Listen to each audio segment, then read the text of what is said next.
सभा मंच तरफ प्रश्न पचार गोटे विधि अच्छी से पचार महामंत्र हरे कृष्ण कृष्ण कृष्ण हरे हरे हरे राम राम राम हरे हरे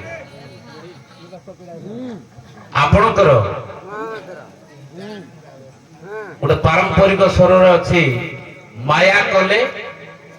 मायाधर चक्रधर एमती कौन गोटे पदटे अच्छी चक्रधर चारि अक्षर कृष्ण दी अक्षर कृष्णकर चारि हाथर चारि आयुध शंख चक्र गदा पद्म से मिथिया से तो श्रीकृष्ण निज चक्रधर चक्रधरंकर चारि आयुधर नाम चारि अक्षर रे आपण प्रकाश करथु आज्ञा सुदर्शन चारि अक्षर कौमुदिक गदा मु जोडी कहि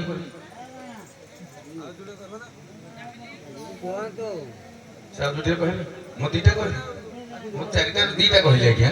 चारिटा को सी भी चारिटा देबे हां प्रश्न तो गोटे प्रश्न गोटे जे आज्ञा प्रथमे हेला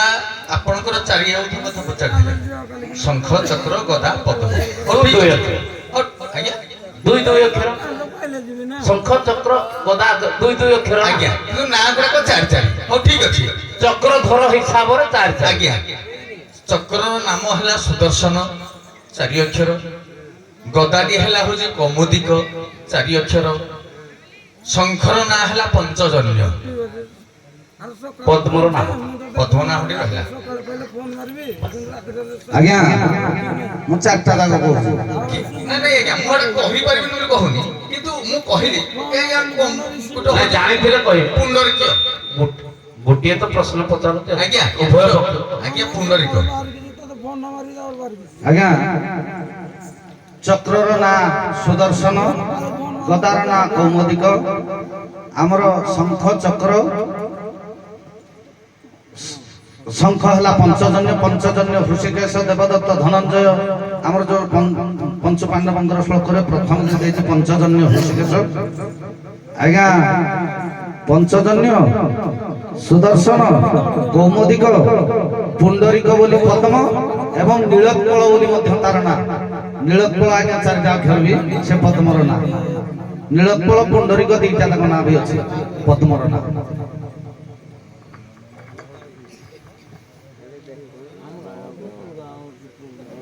तापर सखी मान गोटे की जीवा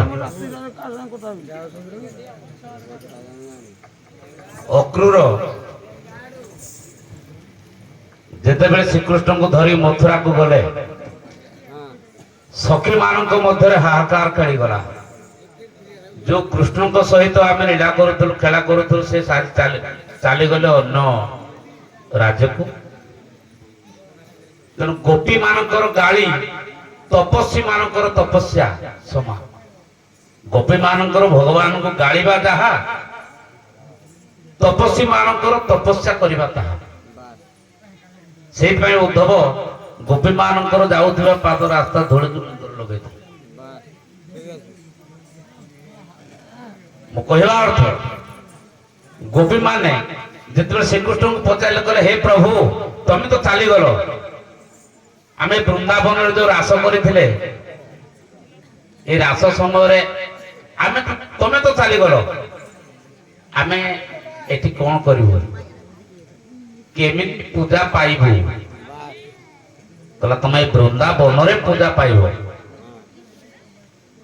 आ वृक्ष रूप रे पूजा पाइबो आ जो वृक्ष रूप रे पूजा पाइबो सेटा हला सभातर रूप प्रश्न से बनर ना आज्ञा निधिवन एवं वृक्ष होला आज्ञा तुलसी आज्ञा निधिवन गोटे प्रमाण रही किंतु कुंजवन आज्ञा वृक्ष तुलसी एवं आउ गोटे वृक्ष मध्य मालती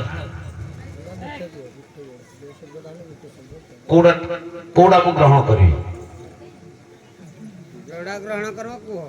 आज्ञा निधिवन ଏବଂ ତୁଳସୀ। ହଉ ଉଭୟପକ୍ଷ କଳାକାର ମଞ୍ଚରୁ ବିଦାୟ ନେବା। ରାସ ଚାଲିଛି, ଅନବରତ ରାସ ଚାଲିଛି, ହୃଦୟ ଭିତରେ ବି ରାସ ଚାଲିଛି। ନିଧିବନରେ ବୃକ୍ଷ ରୂପରେ ଗୋପୀମାନଙ୍କର ଭାବ, ଗୋପୀ ଭାବ କେହି କାହାରି ନାହିଁ। ଉଦ୍ଧବ କେତେ ବଡ ଭକ୍ତ। ଗୋପୀମାନେ ଯୋଉ ନାରଦ ଯୋଉ ଯାଉଥିଲେ ଯୋଉ ପ୍ରଭାସ ଯଜ୍ଞରେ ଯୋଉ ନିମନ୍ତ୍ରଣ କରି ଆସିଥିଲେ, ଗୋପୀମାନେ ଏଇ ରାସ୍ତା ଦେଇ ଯାଉଛନ୍ତି, ସେ ପାଦ ଧୂଳିଟାକୁ ଧାରଣ କରିଥିଲେ ନାରଦ। ଗୋଟେ ପଦବୀ ସାରେ ଅଛି ଯେ ବେଦ ନ ଶୁଣେ ବ୍ରହ୍ମା ମୁଖେ, ବ୍ରାହ୍ମଣ ମାନଙ୍କର ବେଦ ବି ମୁଁ ମୁଖରେ ମୋର କର୍ଣ୍ଣରେ ଶୁଣେ, ଆବଶ୍ୟକତା ନାହିଁ। କିନ୍ତୁ ଗୋପୀ ମାନଙ୍କର ଗାଳି ଶୁଣେ ସ୍ତେଡେ ସୁଖେ। ଗାଳି ସୁଖେ। ଧନ୍ୟବାଦ। ୟା ପୂର୍ବ ପଦ ସାରେ ପାଲରେ ଗାଆନ୍ତି ଗୋବିନ୍ଦ ବିଚ୍ଛେଦେ ବରଦ ନାରୀ ରାଗ ହେଲା ଆଷାଢ଼ ଶୁକ୍ଳ। ବାସ୍ ଫିଟିଲା କବରୀ ଜଟିଲା ଭଗବତ ଉତ୍କଳୀୟ ଦଣ୍ଡ ସଂସ୍କୃତିର ପ୍ରବୀଣ ଗାୟକ ମାନେ ଏଠି ଅଛନ୍ତି, ତାଙ୍କ ଆଗରେ ଆଉ ଅଧିକା କଣ ବଖାଣିବା। ଯାହା ହଉ ସୁନ୍ଦର ସୁନ୍ଦର କଥା ମା ଭଳି ମାନେ ଶ୍ରବଣ କରୁଛନ୍ତି। ବୋଲ ଆନନ୍ଦିତ ବାହାର ହରିବୋଲ।